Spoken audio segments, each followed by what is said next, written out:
নবী বললেন, ইয়া রাসূলুল্লাহ, বিয়ে করব। বিশ্বনবী বললেন, হাল্লাকা সাদাক, ইয়ানি মাহর, ডু ইউ হ্যাভ দ্য ডোরি? তোমার কি মোহর আছে? কারণ বিয়ে করলে তো মোহর দেওয়া লাগবে। সাহাবী বলে, মোহর টোহর কিছু নাই। কি আছে? কয়, আমার সে গরিব এই তল্লাটে কেউ নাই। বিশ্বনবী বললেন, ও সাহাবী, কোরআনের কোন সূরা আছে কিনা তোমার কাছে? সাহাবী বলল, নবী, কোরআনের অল্প কয়েকটা সূরা আমার মুখস্থ জানা আছে। এক যুবতী মেয়ে বলল, নবী, আমি বিয়ে করব। বিশ্বনবী বললেন, কোরআন জানো নাকি? যুবতী বলে, না, কোরআন আমি জানি না। বিশ্বনবী বললেন, আমার কাছে ভালো একখানা পাত্র আছে, বিয়ে পড়িয়ে দিলাম। আর মেয়েটাকে বলল, মা, তোমার স্বামীর কোনো টাকা নাই, পয়সা নাই, মোহরানা দেওয়ার মতো কিচ্ছু নাই, তুমি কোরআন জানো না, কিন্তু তোমার স্বামীর সিনার ভিতরে কোরআন আছে। তোমার কোরআন জানা নাই, প্রতি রাতে তোমার স্বামী তোমাকে কোরআন শিখায়া দিবে, সূরাগুলো মুখস্থ করায়া দিবে। তোমাকে যে তোমার স্বামী কোরআন শিখায়া দিবে, এটাই হলো রে মা তোর বিয়ের মোহর। স্বামী তোমার টিচার, সে তোমাকে কোরআন শিখায় দিবে, এটা তোমার বিয়ের মোহর। সহজ হয়ে গেল না? কথা বলেন। সবচেয়ে বরকতময় বিয়ে ওই বিয়ে যেই বিয়েতে খরচ কম। শুনতেছেন? হ্যাঁ, আমলের নিয়তে শুনেন। চেঞ্জ লাগবে, পরিবর্তন আনতে হবে আমাদের। ওই বিয়েটা সবচেয়ে বরকতের বিয়ে যেই বিয়েতে মোহরানা কম, যেই বিয়েতে খরচ কম, যেই বিয়ের ভেতরে ধুমধাম কম। ওই বিয়েটারে বরকত দিয়ে পরিপূর্ণ করে দেয় কে? ফাতিমা রাদিয়াল্লাহু তাআলা আনহার সাথে সাইয়েদনা আলীর বিয়ে হলো। ফাতিমাকে যে বিষ্ণুই বললেন, আলী আমার কাছে এসে তোমার কথা বলেছে, তুমি কি রাজি? ফাতিমা কোনো কথা বলে না। আবার জিজ্ঞেস করা হলো, কথা বলে না। ফাসাকাতাত, চুপচাপ। তিনবার বিশ্বনবী জিজ্ঞেস করলেন, তিনবারে চুপচাপ। আসসুকুতু নিসফুর রিদা, মেয়েদের চুপ থাকা সম্মতির অর্ধেক। জোরে কোন ঠিক কিনা? কি লজ্জাবতী নারী, কিছু বলেই না, তার মানে বাবা যেটা ডিসাইড করবে ওইটাই। ফাতেমার সাথে সাইয়েদনা আলীর বিয়ে হয়ে গেল। সামান্য কিছু কাপড় পেয়েছেন, সামান্য কিছু দিরহাম পেয়েছেন, সামান্য কিছু মোহরানার বিনিময়ে বিশ্বনবীর কন্যা সাইয়্যিদাতু নিসাই আহলিল জান্নাহ, সব নারীদের সর্দারিনী, যে ফাতেমা জান্নাতের দরজার ভেতরে ধাক্কা না দিলে কোনো নারী জান্নাতে প্রবেশ করতে পারবে না। সামান্য কিছু মোহরানার বিনিময়ে বিয়ে হয়ে গিয়েছে। কোন সুবহানাল্লাহ। এজন্য বিয়েটারে সহজ করার দরকার আছে না? নেই? রাজি আছেন তো? বিয়েটাকে সহজ করতে হবে। এরপরে আরেকটা সমস্যা হচ্ছে বিবাহ বহির্ভূত সম্পর্ক। এটা যুবকদের মধ্যে এখন মহামারী আকার ধারণ করেছে। এখন গার্লফ্রেন্ড বয়ফ্রেন্ড আছে না? নেই? সংক্ষেপে এগুলোর কি কয়? জিএফ, জিএফ আর বিএফ। নাগার সাথে এগুলো ঢুকে নাই মনে এখনো? হ্যাঁ, আছে আছে। পিডায় আজকে সোজা করে দিয়ে দাম। গার্লফ্রেন্ড আছে কার কার দেখি? হ্যাঁ, ওই যে একটা হাত তুলস, ওরে নোবেল প্রাইজ দেওয়া দরকার। যুবক ভাইয়েরা, এগুলো থেকে বেঁচে থাকতে হবে। তোমাদের এই উচ্ছ্বাস, তোমাদের এই শক্তি ইসলামের পক্ষে কাজে লাগাতে হবে।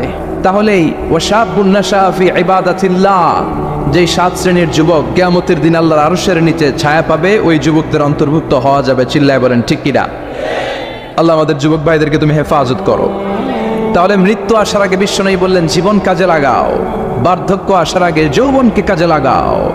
অসুস্থ হওয়ার আগে সুস্থতাকে কাজে লাগাও। সুবহানাল্লাহ পড়ে। এরপরে বিশ্বনবী বললেন, দারিদ্রতার কষাঘাত আসার আগে ধনাঢ্যতাকে কাজে লাগাও। 5 নম্বরে সব শেষে বিশ্বনবী বললেন, ব্যস্ত হয়ে যাওয়ার আগে অবসরকে কাজে লাগাও। তাওহীদেরি মুর্শিদ আমার, মুহাম্মাদের নাম বলো, মুহাম্মাদের নাম। আল্লাহর নাম জপলে বুঝতে পারি আল্লাহরই কালাম, বলো মুহাম্মাদের নাম। পড়েন সবাই। তাওহীদেরি মুর্শিদ আমার, মুহাম্মাদের নাম বলো, মুহাম্মাদের নাম। আল্লাহর নাম জপলে বুঝতে পারি আল্লাহরই কালাম, বলো মুহাম্মাদের নাম। আল্লাহু আকবার। তার মানে এই সূরার একটা নাম হচ্ছে তাওহীদ। তাওহীদ মানে একত্ববাদ, ওয়াননেস অফ দ্য ক্রিয়েটর। স্রষ্টা যে একজন, এই ব্যাপারে আমাদের কোনো সন্দেহ আছে? কথা বলেন। আমাদের রব কয়জন? স্রষ্টা কয়জন? এজন্য সূরার নাম হচ্ছে সূরাতুত তাওহীদ। একত্ববাদের ধারণা, আল্লাহ যে একজন, এই কথাটা এই সূরার ভেতরে চমৎকার ভাবে বর্ণনা করেছে কে? আর তাওহীদের বিপরীত হলো শিরক। শিরক হলো ভয়ঙ্করতম একটা রোগের নাম। ক্যান্সারের অ্যান্সার হয়, শিরকের কোনো অ্যান্সার হয় না। জোরে বলেন ঠিক কিনা? এজন্য আমরা যত ইবাদত করার জন্য নিয়ত করি, আল্লাহ প্রথমে বলেন শিরক করো কিনা আগে সেটা বলো। প্রথমে তুমি শিরক থেকে নিজেকে মুক্ত করার ঘোষণা দিয়ে দাও, তারপরে ইবাদত শুরু করো। ইবাদতটা তখন কবুল করে নিবে কে? এজন্য আমরা যখন নামাজে দাঁড়াই আল্লাহ বলে শিরক করো নাকি? আমরা বলি ওয়াজ্জাহাতু ওয়াজহিয়া লিল্লাযী ফাতারাস সামাওয়াতি ওয়াল আরদা হানিফাও ওয়া মা আনা মিনাল মুশরিকিন। ওমা আনা মিনাল মুশরিকিন। আল্লাহ আমি শিরক করি না, শিরকের সাথে আমাদের কোনো সম্পর্ক। আবার যখন ইজার আর রিদা পরে জিলহজ মাসে হজের জন্য আরাফাতের ময়দানে আমরা চলে যাই, আল্লাহ বলেন হজের ঘোষণা পরে দাও, আগে ঘোষণা দাও শিরক করো নাকি? আমরা তখন ঘোষণা দেই লাব্বাইক আল্লাহুম্মা লাব্বাইক। পড়েন না? লাব্বাইক আল্লাহুম্মা লাব্বাইক লাব্বাইক লা শারীকা লাকা লাব্বাইক ইন্নাল হামদা ওয়ান নি'মাতা লাকা ওয়াল মুলক লা শারীকা লাক। পড়েন লাব্বাইক আল্লাহুম্মা লাব্বাইক লাব্বাইক লা শারীকা লাকা লাব্বাইক ইন্নাল হামদা ওয়ান নি'মাতা লাকা ওয়াল মুলক লা শারীকা লাক। আমরা বলি লা শারীকা লাক, ঠিক কি না?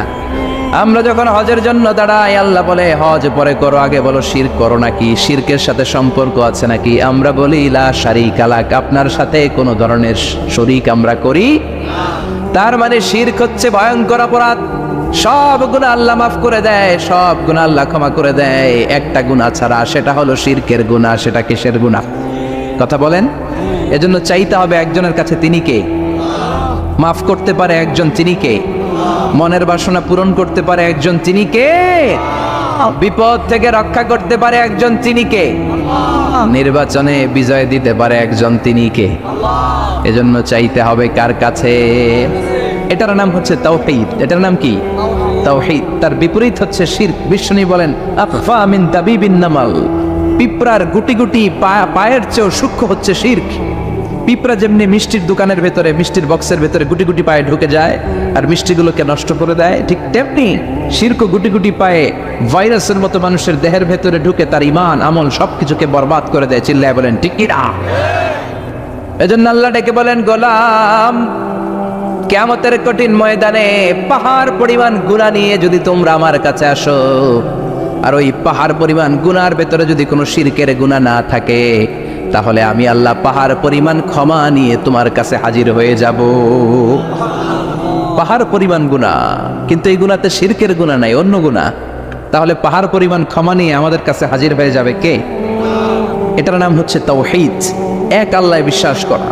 এজন্য সূরাতুল ইখলাস শুধু সূরাতুল ইখলাসের নাম নয়, এই সূরার আরেকটা নাম হচ্ছে সূরাতুত তাওহীদ। চিল্লায় বলেন কি নাম? সূরাতুত তাওহীদ। সবাই বলেন কি নাম? আবার এই সূরার আরেকটা নাম হচ্ছে সূরাতুল মা'রিফা। কি নাম? সবাই বলেন, আরো জোরে বলেন। সূরাতুল মা'রিফা। মা'রিফা মানে জানা বা চেনা। এই সূরা পড়লে আল্লাহরে জানা যায়, এই সূরা পড়লে আল্লাহরে চেনা যায়, এই সূরা পড়লে আল্লাহর পরিচয় পাওয়া যায়। এই জন্য সূরার নাম হচ্ছে মা'রিফা। এই সূরার নাম কি? সূরাতুল মা'রিফা। কিন্তু আমরা এটার নাম দিছি মারেফত,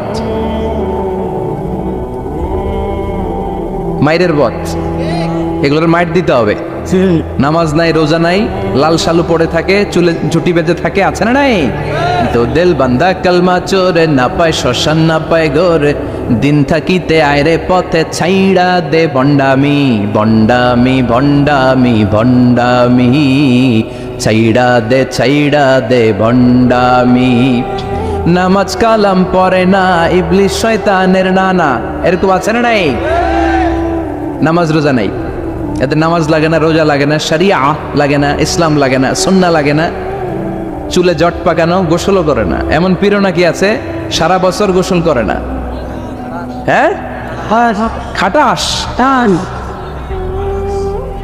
খবিস, সারা বছর গোসল করে না। সারা বছর নাকি গোসল করে না, বছরে একবার গোসল করে, আর ওই গোসলের পানি বরকতের নিয়তে মুরিদরা সব খায় ফেলায়। নামাজ কালাম পড়ে না, ইবলিশ শয়তানের নানা, ধর্মের একখান খুঁটি ধইরা কয়দিন করবা হয়রানি। ভণ্ডামি ভণ্ডামি ভণ্ডামি, ছাইড়া দে ভণ্ডামি। দোদেল বান্দা কালমা চোর, না পায় শ্মশান না পায় ঘোর। দোদেল বান্দা কালমা চোর, না পায় শ্মশান না পায় ঘোর। দিন থাকিতে আয়রে পথে ছাইড়া দে ভণ্ডামি। ভণ্ডামি ভণ্ডামি ভণ্ডামি, ছাইড়া দে ভণ্ডামি। ঠিক কি না? এগুলোর সাথে ইসলামের সম্পর্ক নাই। এগুলোরে মারেফা বলে না, ওরা নাম দিছে মারেফত, আসলে মাইরের পথ। কথা বলেন ঠিক কিনা? মাইরের উপরে কোনো ওষুধ নাই, মাইরের মধ্যে ভিটামিন আছে। এজন্য বাংলাদেশে সুন্দর একটা কথা বলে যে সোজা আঙ্গুলে সবসময় ঘি ওঠে না, আঙ্গুল মাঝে মাঝে বাঁকা করতে হয়। এই বেয়াদবগুলারে শিক্ষা দিতে হলে ওই মাইরের পথে আপনাদেরকে যেতে হবে, ছিন্ন বিচ্ছিন্ন করে দিতে হবে, এদের সংঘবদ্ধ অবস্থানকে সরকার করে দিতে হবে, তাহলে দেখবেন সব সোজা হয়ে যাবে। চিল্লায় বলেন ঠিক কিনা? লা রুহবানিয়াতা ফিল ইসলাম, ইসলামের সন্ন্যাসবাদ নেই। Islam it's a very all encompassing social system. এটা হচ্ছে একটা ব্যালেন্সড রিলিজিয়নের নাম। মন গড়া কিছু করলেই আল্লাহর দরবারে সেটা কবুল হবে। এক সাহাবী ঘোষণা দিল, সারা রাত তাহাজ্জুদ পড়বো, রাত্রে আমি ঘুমাবো না। আরেক সাহাবী বলল, আমি বিয়ে করেছি কিন্তু বউয়ের কাছে যাব। আরেক সাহাবী বলল, আমি সারা বছর রোজা রাখবো, একটা রোজাও ভাঙবো না, একটা রোজাও ভাঙবো না। বিশ্বনবী শুনে রেগে গেলেন। বিশ্বনবী বললেন, কারা কারা এই ঘোষণা দিয়েছো যে সারা বছর রোজা রাখবা? সারা বছর রোজা রাখার সিস্টেম ইসলামে নাই। এটাকে আরবিতে বলে সাওমে ভেসাল। কি বলে? সারা বছর রোজা রাখলে কোনো সওয়াব হবে? কথা কন, হবে? কোনো সওয়াব হবে না। সারা রাত তাহাজ্জুদ পড়লে সওয়াব হবে? কোনো সওয়াবই নেই। আপনাকে ঘুমাতে হবে, আবার তাহাজ্জুদও পড়তে হবে, আবার ঘুমাতে হবে, আবার ফজরের নামাজে প্রথম কাতারে থাকতে হবে। চিল্লায় বলেন ঠিক কি না? এজন্য ইসলাম হলো ভারসাম্যপূর্ণ জীবন বিধান। ছেলে মেয়ে রেখে দিয়ে, সমাজ রেখে দিয়ে, কাজকর্ম রাজ্য রেখে দিয়ে আপনি সন্ন্যাসী সেজে বসে থাকলেন, এটার নাম ইসলাম না। বিশ্বনবী হচ্ছে গোটা বিশ্বের মানুষদের জন্য model, as a teacher, as a father, as a commander, as a messenger, as a law giver, as a law maker, as a reformer of the society, as a philosopher. Muhammad is the superman of the world. চিল্লায় কোন ঠিক কিনা? তিনি শিক্ষক হিসেবেও সেরা, তিনি বাবা হিসেবেও সেরা। তিনি সাইয়্যিদাতুনা ফাতিমাকে এত ভালোবাসতো, বিশ্বনবী বলতেন, ফাতেমা আমার কলিজার টুকরা, যে ফাতেমারে কষ্ট দেয় সেজন্য আমি বিশ্বনবীরে কষ্ট দেয়। সফরে গেলে সবার শেষে ফাতিমার সাথে দেখা করে সফরে বেরোতেন, আবার সফর শেষ করে ঘরে ঢোকার সময় সবার আগে বিশ্বনবী ফাতেমার সাথে দেখা করে নিতেন। কি সুন্দর ফ্যামিলি লাইফ। তার মানে বাবা হিসেবে সেরা, আবার নানা হিসেবে সেরা। হাসান হুসাইন ছিল রায়হানা চাইন, বিশ্বনবীর পারফিউম। বিশ্বনবী বলতেন, রায়হানা চাইনি ফিদ দুনিয়া, হাসান এবং হুসাইন হলো দুনিয়ার বুকে আমার সুগন্ধি। হাসান হুসাইনের দেহের মধ্যে এমন কোনো জায়গা নাই যেই জায়গায় বিশ্বনবীর দুইটা ঠোঁট লাগে নাই। হাসান হোসেনের দেহের প্রতিটা জায়গায় বিশ্বনবী চুমু দিয়েছেন। হাসান কোলে উঠলে হোসাইন উঠতে চাইতো, হোসাইন উঠতে চাইলে হাসান উঠতে চাইতো। বিশ্বনবীকে ঘোড়া বানিয়ে হাসান কাঁধে উঠতো, আবার হাসানকে নামিয়ে দিয়ে হোসাইন কাঁধে উঠতো। তার মানে নানা হিসেবে সেরা। জোরে বলেন ঠিক কিনা? নবী হিসেবে সেরা। বিশ্বনবীর সাথে গোটা বিশ্বের কোন নবীর কোনো তুলনা চলে নাকি? কোনো তুলনা চলে না। সব দিক দিয়ে তিনি সেরা, সবার জন্য আদর্শ। এই জন্য ইসলাম হচ্ছে it's a very balanced religion, ভারসাম্যপূর্ণ জীবন বিধান। আপনার যা মন চাইবে মারেফতের নামে আপনি চাইলেই করতে পারবেন। বিশ্বনবীর শেখানো সুন্নাহ পথে চললে অল্প করলে এটাতে বরকত দিবে কে? অল্পতেও সওয়াব দিবে কে? এজন্য সূরার একটা নাম হলো সূরাতুল মা'রিফা। মা'রিফা মানে জানা বা চিনা। এই সূরা পড়লে আল্লাহরে জানা যায়, এই সূরা পড়লে আল্লাহকে চেনা যায়। চিল্লায় বলেন ঠিক কিনা? তার মানে দুইটা নাম জানলাম, একটা হচ্ছে সূরাতুত তাওহীদ। চিল্লায় বলেন কি নাম? চিল্লায় কইছেন? চিল্লায় বলেন কি নাম? দুই নম্বরে হলো সূরাতুল মা'রিফা। কি নাম? তিন নম্বর হলো সূরাতুস সমাদ। সূরাতুল ইখলাসের আরেক নাম সূরাতুস, কারণ সমাদ শব্দটা এই সূরার ভেতরে আছে না নাই? قل هو الله أحد الله الصمد لم يلد ولم يولد ولم يكن له كفوا أحد। তার মানে সমাদ কার নাম? চিল্লায় বলেন। সমাদ হচ্ছে আল্লাহর নাম। সমাদের বিপরীত হচ্ছে সনাম। সমাদ শব্দের বিপরীত কি? সনাম মানে মূর্তি। সনাম মানে কি? স্ট্যাচু। সনাম মানে মূর্তি।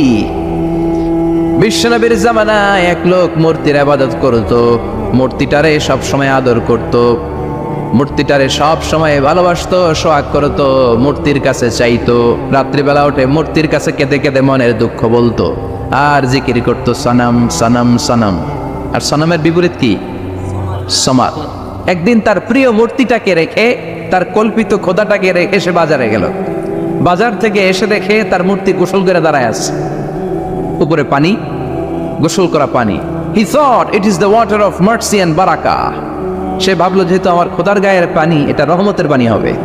কথা বলেন, খোদায় যদি গোসল করে খারাপ পানি দিয়ে করবে নাকি? কথা কয় না। এটা অনেক দামি পানি হবে, এটা নিশ্চয়ই বরকতের পানি হবে। He thought it is the water of mercy and blessings and water of rahmah. সে ভাবলো এটা রহমতের পানি। এই পানিকে তো এমনি মিস করা যায় না। যত রোগ আছে সব রোগের নিয়তে এখনই খাওয়া শুরু করে দেই। জিব্বা দিয়ে চাটতে শুরু করেছে। Started to suck it, the water of barakah. When he started to suck it, he found the taste is little bit weird. The taste is bitter. স্বাদটা একটু কটা কটা লাগে, লোনা লোনা লাগে, টক টক লাগে।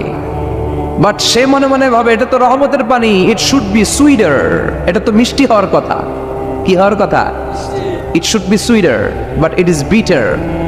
স্বাদটা কেমন টক টক, কটা কটা, লোনা লোনা, লবণ লবণ লাগে। ঘটনা কি? রহমতের পানি, খোদার গায়ের পানি, এটা কটা হবে কেন? খুঁজতে লাগলো কোনো কিছু ঘটছে কিনা।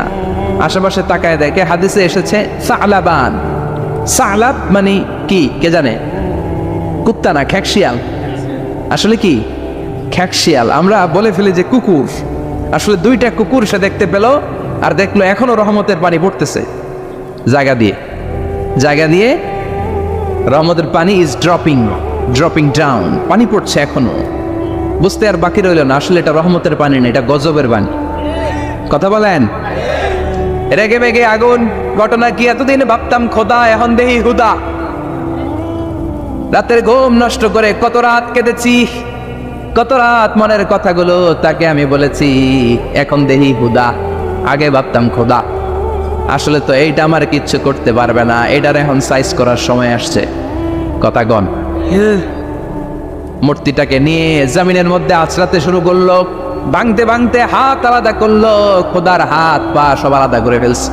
খোদারে মাইরা সাইজ করে তুরজা করে ফেলাইছে। হাত পা, খোদার হাত পা নিয়ে বিশ্বনবীর কাছে চলে গিয়েছে, যে বলে আব্দুল্লাহর বেটা মুহাম্মদ, বড্ড ভুলের ভেতরে আমি ছিলাম। এই কল্পিত খোদা, এই মূর্তি আমারে কিছু করতে পারবে না।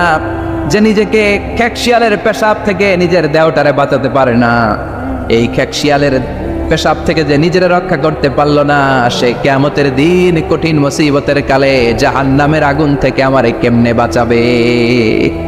কেমনে বাঁচাবে? আমি আর এই কল্পিত খোদার ইবাদত করতে চাই না। আপনি আমাকে শাহাদা পড়িয়ে দেন। কি পড়িয়ে দেন? ঝিনুকের ভেতর লুকিয়ে থাকে যেমন মতি, ঝিনুকের ভেতর লুকিয়ে থাকে যেমন মতি, কলমা শাহাদাতে আছে আল্লাহর জ্যোতি, কলমা শাহাদাতে আছে আল্লাহর জ্যোতি। পড়েন সবাই। ঝিনুকের ভেতর লুকিয়ে থাকে যেমন মতি, ঝিনুকের ভেতর লুকিয়ে থাকে যেমন মতি, কলমা শাহাদাতে আছে আল্লাহর জ্যোতি, কলমা শাহাদাতে আছে আল্লাহর জ্যোতি। পড়েন আল্লাহু আকবার। এসে বলে আব্দুল্লাহর বেটা মুহাম্মদ, আর আমি এই কল্পিত মূর্তির ইবাদত করতে চাই না, আমারে পড়িয়ে দেন লা ইলাহা ইল্লাল্লাহু মুহাম্মাদুর রাসূলুল্লাহ সাল্লাল্লাহু আলাইহি ওয়াসাল্লাম। কালিমা পড়ে মুসলমান হয়ে গিয়েছে। তার মানে এই সূরার আরেকটা নাম হচ্ছে সূরাতুস সামাদ। তিনটা নাম আমরা শিখলাম এই সূরার। প্রথমে শিখেছি সূরাতুত তাওহীদ, 2 নম্বরে শিখেছি সূরাতুল মারিফা, 3 নম্বরে শিখেছি সূরাতুস সামাদ। এই সূরাটা অনেক ফজিলতপূর্ণ সূরা। বিশ্বনবী এই সূরাটাকে বড্ড বেশি ভালোবাসতেন। বিশ্বনবী সাল্লাল্লাহু আলাইহি ওয়াসাল্লাম ফজরের যে 2 রাকাত সুন্নাত, মাগরিবের যে 2 রাকাত সুন্নাত, এই সুন্নাত নামাজে এই সূরাটা পড়তেন। জোরে পড়েন সুবহানাল্লাহ। আবার যারা হজ উমরা করতে গিয়েছেন, তাওয়াফ করা লাগে, ফরজ তাওয়াফ আছে, নফল তাওয়াফ আছে, 7টা টার্ন করা লাগে। হাজরে আসওয়াদ থেকে শুরু করে আবার হাজরে আসওয়াদ পর্যন্ত 1 চক্কর, এরকম 7টা চক্কর দিলে হয় একটা তাওয়াফ। সব নবীরা, সব আল্লাহর ওলিরা, পৃথিবীর সব মুসলমানরা আল্লাহর এই ঘরকে কেন্দ্র করে তাওয়াফ করে, কোন সুবহানাল্লাহ। এবং তাওয়াফের এই ইবাদতটা পৃথিবীর শুধু ওই এক জায়গায় করা যায়। নামাজ পৃথিবীর সব জায়গায় পড়া যায়, ঠিক কিনা? মসজিদুল হারামেও পড়া যায়, বাংলাদেশেও পড়া যায়। জিকির আল্লাহর ঘরেও করা যায়, এখানেও করা যায়। দান ওখানেও করা যায়, এখানেও করা যায়। কিন্তু তাওয়াফের মতো ইবাদত, এটা কি সব জায়গায় করা যায়? নাগাইশে তাওয়াফ করতে পারবেন? সিঙ্গাপুরে পারবেন? আমেরিকায় পারা যাবে? পারা যাবে কোথায়? আল্লাহর ঘরকে কেন্দ্র করে মক্কাতুল মুকাররমাতে প্রতিদিন আল্লাহর ঘরের উপর 120টা রহমত নাজিল হয়। 60 আলী তাইফিন, তার মধ্যে থেকে 60টা রহমত হচ্ছে যারা আল্লাহর ঘরকে তাওয়াফ করে তাদের জন্য। 40 আলিল মুসাল্লিন, 40টা হচ্ছে যারা আল্লাহর ঘরের সামনে নামাজ পড়ে তাদের জন্য। 40 আর 60 মিলে 100, বাকি রইল কয়টা? ওয়াল 20 আলিন নাযিরিনা ইলাল কাবা, বাকি 20টা রহমত যারা নামাজ পড়ে না, তাওয়াফ করে না, শুধু আল্লাহর ঘরের গিলাফের দিকে তাকিয়ে থাকে, তাদের উপর 20টা রহমত। বিষ্ণু ঈসা ইসলাম তাওয়াফ করার পরে 2 রাকাত নামাজ পড়তে হয়। এই 2 রাকাত নামাজের দ্বিতীয় রাকাতে সূরাতুল ইখলাস পড়তেন, প্রথম রাকাতে পড়তেন সূরাতুল কাফিরুন। তাওয়াফের সালাতে প্রথম রাকাতে কোন সূরা? সূরাতুল কাফিরুন। দ্বিতীয় রাকাতে সূরাতুল ইখলাস বিষ্ণুনবী পড়তেন। আবার বিতরের সালাতের শেষ রাকাতে বিষ্ণুনবী পড়তেন সূরাতুল ইখলাস। বিতরের সালাত পড়বেন কয় রাকাত? প্রথমে 2 রাকাত, তারপরে সালাম ফিরিয়ে আবার 1 রাকাত। এইটা সবচেয়ে সহি পদ্ধতি। আবার মাঝে মাঝে বিশ্বনবী 3 রাকাত একসাথে পড়তেন, বসতেন শুধু শেষ বৈঠকে, এটাও ঠিক আছে। আবার আমরা যেটা পড়ি বাংলাদেশে, এটারও দলিল আছে, তবে আম দলিল, এটার খাস দলিল নাই, স্পেসিফিক দলিল নাই। বিষ্ণুনবী বলেছেন তোমরা বিতরের নামাজকে মাগরিবের নামাজ থেকে আলাদা করে পড়ো।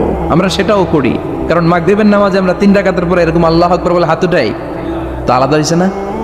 আবার আমরা আল্লাহুম্মা ইন্না নাস্তাইনুকা পড়ি, এটা কি মাগরিবের নামাজে পড়ি নাকি? তাহলে পার্থক্য আছে না নাই? তবে প্রথম 2টা বেশি শক্তিশালী। রাতে 2 করে নামাজ পড়বেন, সব শেষে আপনি 1 রাকাত পড়বেন। বিষ্ণু বলেছেন ইজআলু আখিরা সালাতিকুম ফিল লাইলি বিতরা, তোমরা রাতের শেষ নামাজটারে বিতরের নামাজ বানিয়ে দিও। সুবহানাল্লাহ পড়েন।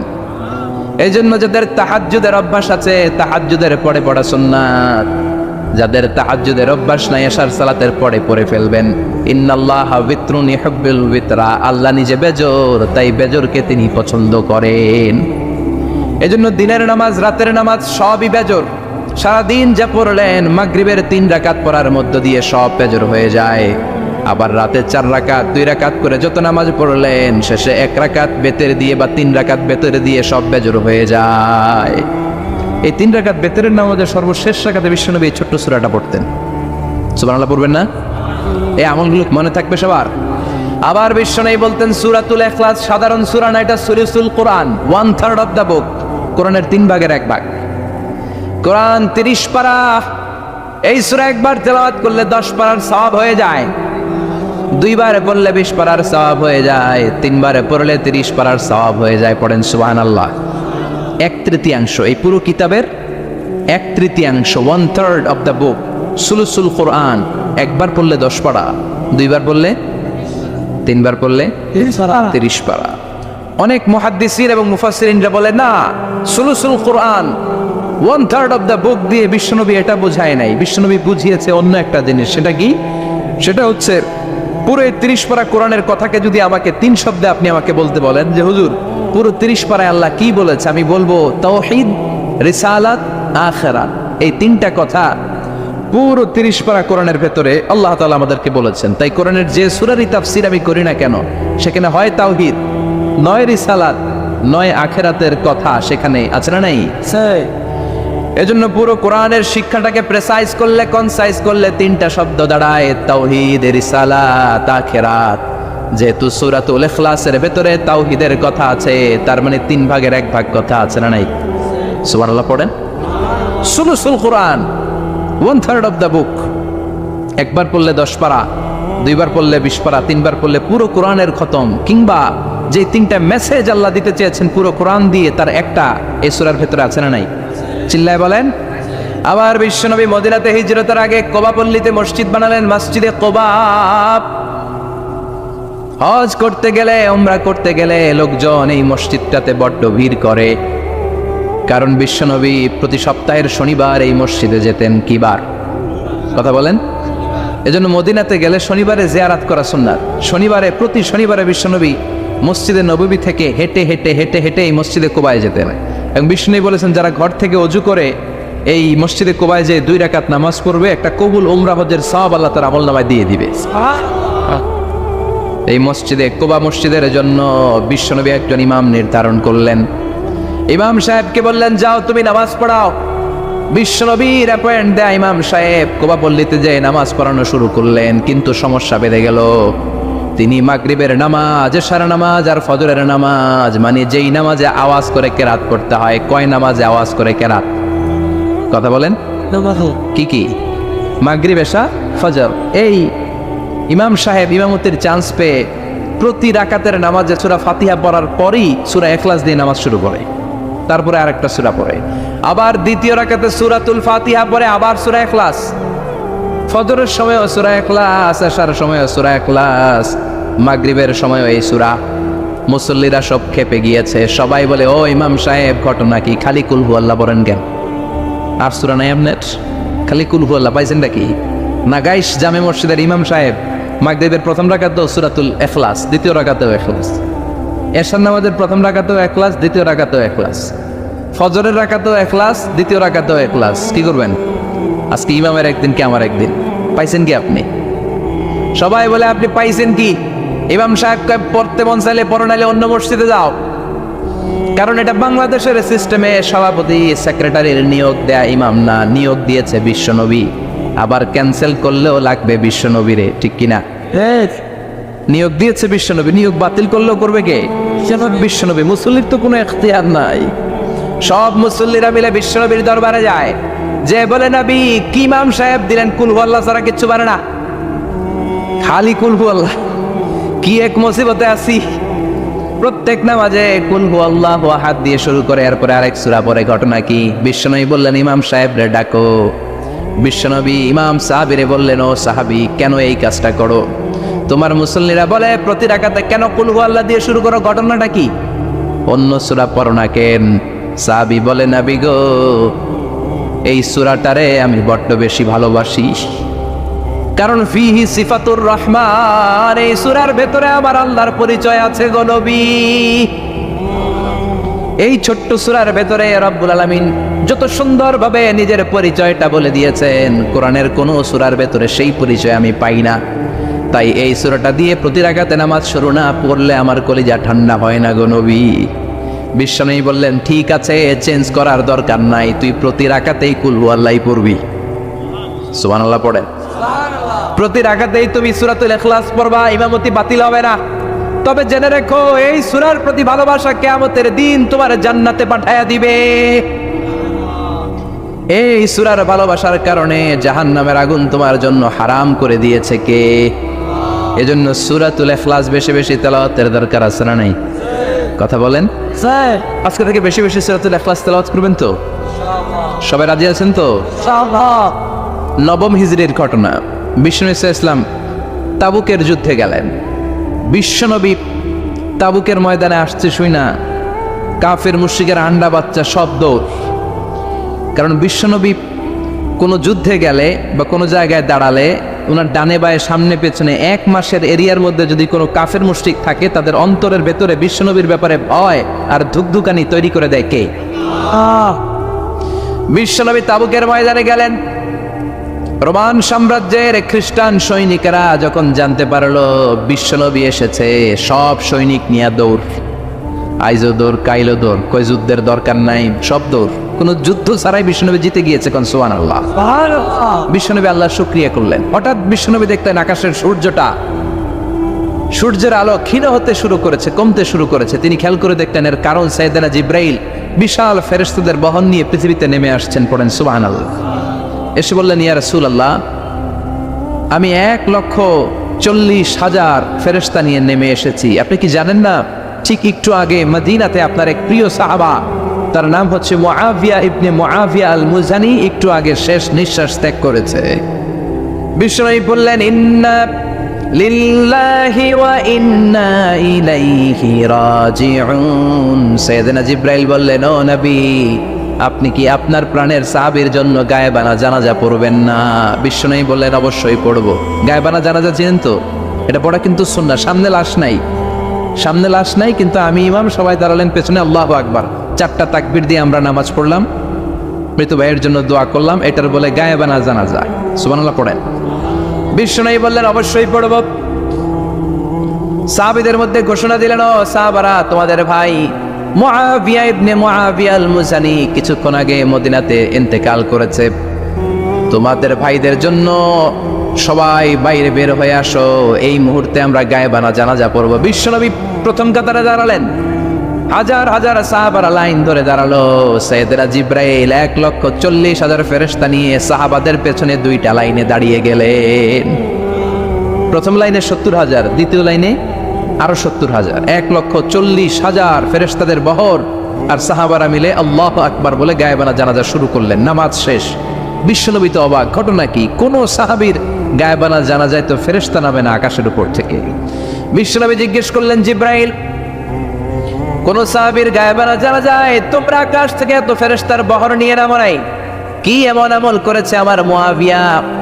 কি এমন ভালো গুণ ছিল, ভালো আমল ছিল, যার কারণে আরশের উপরে তার এত সম্মান, যার কারণে 1,40,000 ফেরেশতার বহর নিয়ে তোমরা দুনিয়াতে নেমে এসেছো? সাইয়েদনা জিব্রাইল বললেন, নবী, তেমন কোনো বড় আমল নয়, ছোট্ট একটা আমল, কিন্তু আমলটারে ভালোবেসেছে কে?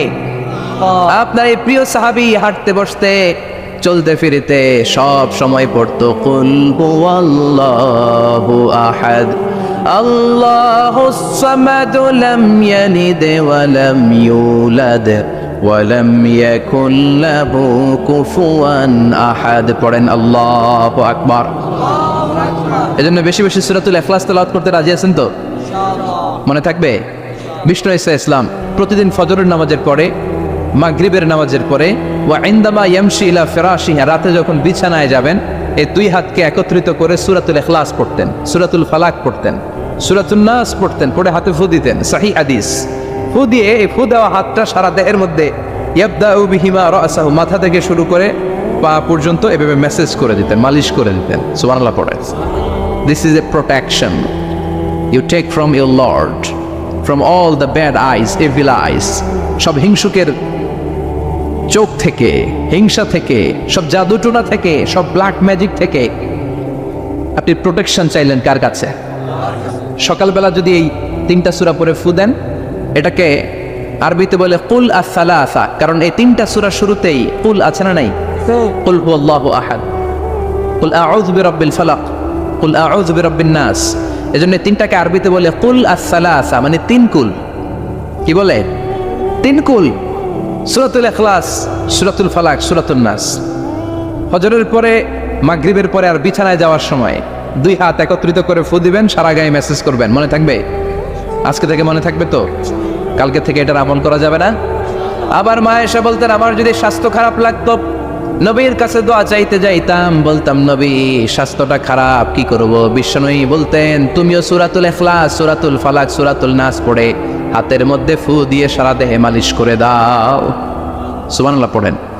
আওয়ালাম ইয়ারাল্লাযীনা কাফারু আন্নাস সামাওয়াতি ওয়াল আরদা কানাতা রাতকান ফাফাতাকনাহুমা وجعلنا من الماء كل شيء حي أفلا يؤمنون سبحان الله। কাফির মুশরিকরা কি দেখে না, আদিতে সৃষ্টির শুরুতে মহাবিশ্বের সব কিছু, আকাশ জমিন এক জায়গায় লেপ্টে ছিল, একটা বিস্ফোরণের মাধ্যমে আমি মহাবিশ্ব তৈরি করলাম। আর এই পৃথিবীর মধ্যে এই বসুন্ধরার মধ্যে, এই মহাবিশ্বের মধ্যে প্রাণবন্ত যা আছে সব কিছু আমি পানি থেকে তৈরি করলাম। এই পৃথিবীতে প্রাণবন্ত যা আছে তার সবটাই আল্লাহ কি থেকে তৈরি করেছে? পানি থেকে। এটা হচ্ছে কোরআনের থিওরি। যার প্রাণ আছে ওইটা তৈরি হয়েছে পানি থেকে। বিজ্ঞান এসে এটাই স্বীকার করেছে। বিজ্ঞান বলেছে এই পৃথিবীর প্রথম যে প্রাণ এটা পাওয়া গিয়েছে পানিতে। ওই প্রাণের নাম দিয়েছে তারা অ্যামিবা। কি নাম দিয়েছে? It's a very small unique cellular organism in this universe. এককোষী অণুজীব, খুবই ছোট। তারা বলেছে এটা পানি থেকে এসেছে। তারপরে এসেছে জুপ্লাঙ্কটন, ফাইটোপ্লাঙ্কটন, ব্যাকটেরিয়া প্লাঙ্কটন। এই শৈবালগুলো, এই স্পিসিসগুলো, এই প্রজাতিগুলো পানি থেকে ডেভেলপ করেছে। তাহলে বিজ্ঞান যা বলেছে তার সাথে কোরআনের হুবহু মিল আছে না নেই? আবার আল্লাহ বললেন পানির মধ্যে আমি অনেক ক্যাটাগরি করেছি। পানির মধ্যে কিছু আছে মিঠা পানি, যেটা খেলে আমাদের হৃদয় ঠান্ডা হয়ে যায়। আবার পানির মধ্যে কিছু আছে লোনা পানি, যেটা মুখে তোলা যায় না, ঠিক কিনা? হাদা আদবুন ফুরাত ওয়া হাদা মিলহুন উজাজ। একটা লোনা পানি, একটা মিঠা পানি, দুই সাগরের পানি দুই দিক দিয়ে বয়ে যায়, মাঝখানে অদৃশ্য দেয়াল দিয়ে দিল কে? মারাজাল বাহরাইনি ইয়ালতাকিয়ান বাইনাহুমা বারযাখুন লা ইয়াবগিয়ান ফাবিআইয়ি আলাই রাব্বিকুমা তুকাযযিবান। লোনা পানির সাগর, মিঠা পানির সাগর বয়ে যায়, মাঝখানে অদৃশ্য দেয়াল, একটা পানি আরেকটার সাথে মিশে না, ঠিক কি না? এই দৃশ্য দেখছেন আপনারা? কোথায় দেখেছেন? চাঁদপুর।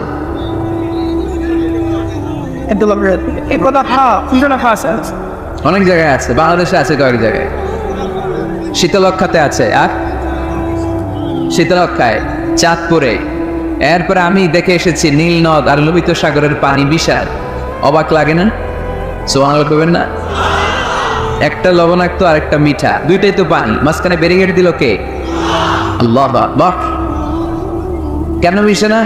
একটা পানির ডেনসিটি হাই আর একটা লো, একটা টেম্পারেচার হাই আর একটা লো। বলে যদিও পানি একটার সাথে আরেকটা মিশে না, এই কারিগরটা কে? তার মানে বিজ্ঞান যা বললো কোরআন হুবহু তাই বলেছে। একটা লোনা পানি আরেকটা মিঠা পানি, একটার সাথে আরেকটা মিশে না। আবার আমাদের এলাকাগুলোর ভেতরে, জেলাগুলোর ভেতরে, থানাগুলোর ভেতরে আল্লাহ লোনা পানির নদী দেয় নাই, ওইখানে দিয়েছে মিঠা পানির নদী। কারণ আমাদের এলাকার ভেতরে, গ্রামের ভেতরে লোনা পানির যদি নদী হতো, আমাদের গাছপালা একটাও টিকতো না, ঠিক কিনা? ওই সুন্দর ফুল, সুন্দর ফল, মিঠা নদীর পানি, আল্লাহ তোমার মেহেরবানি। আল্লাহু আকবার। খালাকা ফাসাওয়া কদ্দারা ফাহাদা। যেখানে যতটুকু পানির দরকার ততটুকু দিলেন। পেঁয়াজের ভেতরেও পানি দিলেন, রসুনের ভেতরেও পানি দিলেন, ক্ষীরার ভেতরেও পানি দিলেন, তরমুজের ভেতরেও পানি দিলেন, আবার ডাবের ভেতরেও পানি আছে নাই? আন্না সাবাবনাল মা সাব্বা। যতটুকু ঢালা দরকার ততটুকু দিছে। আল্লাহু আকবার। পেঁয়াজের ভেতরে যতটুকু সিক্ততা, তরমুজের ভেতরে ততটুকু না। তরমুজের ভেতরে যতটুকু পানি, আপেলের ভেতরে ততটুকু না। আবার আমড়ার ভেতরে যতটুকু পানি, আমের ভেতরে ততটুকু না। সুবহানাল্লাহ। আন্না সাবাবনাল মা সাব্বা। এই পানিটা H2O, হাইড্রোজেনের দুইটা মলিকিউল আর অক্সিজেনের একটা মলিকিউল। কি আজীব কথা! দুইটাই গ্যাস, দুইটাই কি? কিন্তু দুই গ্যাস একসাথে মিলাইলে পানি হয়ে যায়। আল্লাহু আকবার। এজন্য আল্লাহ বললেন ওয়াজআলনা মিনাল মাই কুল্লা শাইইন হাই। পানি থেকে আমি প্রাণবন্ত সব কিছু বানালাম। এই পানির অপর নাম জীবন। আবার যদি পানি বেশি হয়ে যায় তখন মরণের সম্ভাবনা আছে না নাই? বন্যা এই দেশে হয় কি হয় না? নূহ আলাইহিস সালামের উম্মাহকে অবিশ্বাসের কারণে, গাদ্দারের কারণে আল্লাহ এই প্লাবন দিয়ে, পানি দিয়ে শেষ করে দিয়েছে। এজন্য পানি দেখলেই এটা যে বাঁচার কারণ, বাঁচার মাধ্যম এমনটা নয়। এই পানি দিয়ে আল্লাহ আমাদেরকে শায়েস্তাও করতে পারেন, পানিশমেন্টও করতে পারেন, শাস্তিও দিতে পারেন, আযাব আর গজব দিয়ে তলিয়েও দিতে পারেন, ঠিক কি না? ওয়াজআলনা মিনাল মাই কুল্লা শাইইন হাই। প্রাণবন্ত সব কিছু আমি পানি থেকে বানালাম। আবার কোন জায়গার পানির মধ্যে এত লবণ আমি দিয়ে দিলাম, সেখানে কোনো কিছু বাঁচে না। আছে না নাই? জর্ডানে একটা সাগর আছে, নাম ডেড সি। নাম শুনছেন? আজকে বাড়িতে যে গুগল করবা, Dead Sea located in Jordan. লিখলেই চলে আসবে। আরবিতে বলে আল বাহরুল মাইয়িত, মৃত সাগর, কিছু বাঁচে না। লবণের ঘনত্ব এত বেশি, আপনার ছোট্ট বাচ্চাটার ওই সাগরে ফেলে দিলে ও ডুববে না, কারণ আপনার বাচ্চা যতটুকু জায়গা নিবে পানিতে, তার চেয়ে বাচ্চার ওজন কম, পানির ওজন বেশি, এজন্য কিছু ডুবে না। ওখানে মাছ হয় না, ওখানে শ্যাওলা জন্মায় না, ওখানে কাঁকড়া নাই, চিংড়ি নাই, কারণ লূত আলাইহিস সালামের কওমের লোকেরা হোমোসেক্সুয়ালিটি প্র্যাকটিস করতো, সমকামিতা, পুরুষে পুরুষে বিয়ে। এই আওয়াজ এখন বাংলাদেশেও ঢুকার চেষ্টা করতেছে। তাওহীদপন্থী মুসলমানদেরকে সচেতন হতে হবে। ওয়েস্ট থেকে কিছু আসলেই, ইন্ডিয়া থেকে কিছু আসলেই আমার দেশে ঢুকতে দেওয়া যাবে না, চিল্লায় বলো ঠিক কিনা? অনেকে মনে করে আমেরিকা থেকে কালচার আসলো, পোশাক আসলো, এটাই মনে হয় মডার্ন। ইন্ডিয়া থেকে নতুন পোশাক আসলো, এটাই মনে হয় মডার্ন। নো, ইসলামের চেয়ে মডার্ন, আধুনিক গোটা বিশ্বে দ্বিতীয় কিছু নাই, চিল্লায় বলো ঠিক কিনা? এজন্য সাবধান। এদেশে অলরেডি একটা অর্গানাইজেশন হয়েছে, রেইনবো, রংধনু। এরা ছেলে ছেলেতে বিয়ে করতে চায়, মেয়ে মেয়েতে বিয়ে করতে চায়। আমরা তাওহীদি জনতা বেঁচে থাকতে বাংলার জমিনে এটা হতে দেব না, চিল্লায় বলো ঠিক কিনা? ওয়াজআলনা মিনাল মাই কুল্লা শাইইন হাই, পানি থেকে প্রাণবন্ত সব কিছু তৈরি করলো কে? আবার আল্লাহ বললেন কাফেররা কি দেখে না, আকাশ জমিন সব একসাথে ছিল, মহাবিস্ফোরণের মধ্য দিয়ে আমি মহাবিশ্ব তৈরি করেছি। এই বিস্ফোরণটার নাম কি বলতো? Big bang. মাশাআল্লাহ, কেমন শ্রোতা দেখছেন? সায়েন্সের সবকিছু নিয়ে বসছে আজকে। Big bang. স্টিফেন হকিং একটা বই লিখেছে, a brief history of time. সেখানে সে যে তথ্য দিয়েছে কোরআনের সাথে very similar to the concept of Stephen Hawking. Stephen হকিংও এই কথা বলেছে। সে বলেছে মহাবিশ্ব সৃষ্টির আগে সবকিছু একটা অণুর ভেতরে ছিল, হাই সিঙ্গুলারিটি, সবকিছু এক জায়গায় ছিল। এক বিশাল আওয়াজের মাধ্যমে এক বিস্ফোরণে মহাবিশ্ব সৃষ্টি হলো। ওই আওয়াজটার নাম ছিল কুন। আওয়াজটার নাম ছিল কি? ইন্নামা আমরুহু ইযা আরাদা শাইআন আন ইয়াকুলা লাহু কুন ফায়াকুন। আমরা বাংলায় বলি না কুন ফায়াকুন? কুন ফায়াকুনের মালিক কে? তিনি বলতে দেরি, হতে দেরি হয়। কুন, হাও, হয়ে যায়। বি, ইট ওয়াজ। আল্লাহ যখন বলেছেন কুন, এই আদিতে সব মিলে থাকা এই মহাবিশ্বের সবকিছু এক মহা বিস্ফোরণের মাধ্যমে গোটা বিশ্বে ছড়িয়ে পড়লো, গোটা বিশ্বে ছড়িয়ে ঘুরতে আরম্ভ করলো। এই বিস্ফোরণের ছোট্ট একটা কণার নাম পৃথিবী। এই মহা বিস্ফোরণের ছোট্ট একটা কণার নাম মঙ্গল। এই মহা বিস্ফোরণের ছোট্ট একটা কণার নাম বৃহস্পতি। এই মহা বিস্ফোরণের ছোট্ট একটা কণার নাম সূর্য। এরকম কত হাজার, অযুত, লক্ষ, নিযুত কোটি কণা বড় বড় তারকা রূপে মহাবিশ্বে ঘুরে বেড়াচ্ছে। আল্লাহ ছাড়া এর খবর কেউ রাখে না। এগুলো যে কত বিশাল, এগুলো নিয়ে আমাদের চিন্তা করা দরকার। আমরা মনে করি আমি মনে হয় বড়, আমার চেয়ে ক্ষমতা তোর কেউ নাই, আমি তা ফটোওয়ালা, আমার এলাকা এটা আমার, খালি আমার আমার কর, আসলে নাই। তোর কি বেটা? কিসের মালিক তুই? সব কিছুর মালিক কে? যেই বাড়িটাতে আজকে আমি থাকি, এটার আগে আমার বাবা ছিল, তার আগে দাদা ছিল, আমার পরে আমার ছেলে থাকবে, আমার নাতি থাকবে। এটার আসল মালিক আমি না, আমার ছেলে না, গোটা বিশ্বের আসল মালিক একজন সত্তা, তিনি কে? এজন্য সব আমার আমার এরকম দাপটওয়ালার কথা যেন আমরা না বলি। অহংকারীদেরকে আল্লাহ পছন্দ করে, বিনয়ীদের মর্যাদা আরশ পর্যন্ত নিয়ে যায় কে? মান তাওয়াদা লিল্লাহি ইল্লা রাফাআহুল্লাহ। যে নিচের দিকে নামতে চায় আল্লাহর টাইনা উঠায়, আর যে লাফায় লাফায় ওঠে থাপ্পড় মেরে আল্লাহ এত নিচে নিবে পৃথিবীর কেউ কল্পনা করতে পারবে না। ওই শয়তানের চেয়ে নিচে চলে যায়, চিল্লায় বলেন ঠিক কিনা? এজন্য অহংকার যেন আমরা না করি, দাম্ভিকতা যেন না দেখাই। আমরা যেন একটু চিন্তা করি, এই যে বিস্ফোরণের মাধ্যমে গোটা বিশ্ব সৃষ্টি হলো, এটার তুলনায় কত ছোট্ট আমি, কত ক্ষুদ্র আমি। আমরা আজকে এই প্যান্ডেলে মাতোয়াইলে বসে আছি, তাই না? মাতোয়াইল তো ইউনিয়ন নাকি? কোন থানায় পড়ছে? যাত্রাবাড়ি। যাত্রাবাড়ি হচ্ছে ঢাকার একটা থানা। এই যাত্রাবাড়ির মধ্যে এটা একটা ইউনিয়ন। এই প্যান্ডেলটাই কি মাতোয়াইল ইউনিয়ন? আরো আছে না নাই? কত ছোট্ট একটা জায়গায় বসে আছি। আর যাত্রাবাড়ি হচ্ছে ঢাকার একটা থানা। ঢাকা হচ্ছে আমাদের 64 জেলার একটা জেলা। এই 64 জেলা নিয়ে আমাদের বাংলাদেশ পৃথিবীর সবচেয়ে বড় একটা দেশ। কি বলে? কত ছোট জানেন? ওয়ার্ল্ড ম্যাপে আমাদের বাংলাদেশ লেখার জায়গাটা অনেক। BA করে ইন্ডিয়ার উপরে, এনজি পরে বাংলাদেশের উপরে, LADESS আবার ইন্ডিয়ার উপরে। এত ছোট। আমাদের প্রতিবেশী দেশ ভারত আমাদের চেয়ে অনেক গুণ বড়, রাশিয়া প্রায় 100 গুণ বড়। তাহলে কত বড় বড় দেশ আছে? এরকম 200টা দেশ নিয়ে আমাদের এই বসুন্ধরা, আমাদের এই পৃথিবী। আবার এই 200টা দেশ মিলে এই পৃথিবীর 30 ভাগ, বাকি 70 ভাগ শুধু পানি। তার মানে মহাবিশ্বের সবচেয়ে বড় গ্রহের নাম পৃথিবী, তাই না? এত বড় হওয়ার পরও এটা বড় হতে পারে নাই। পৃথিবী যে কত ছোট এটা কল্পনা করলে অবাক হতে হয়।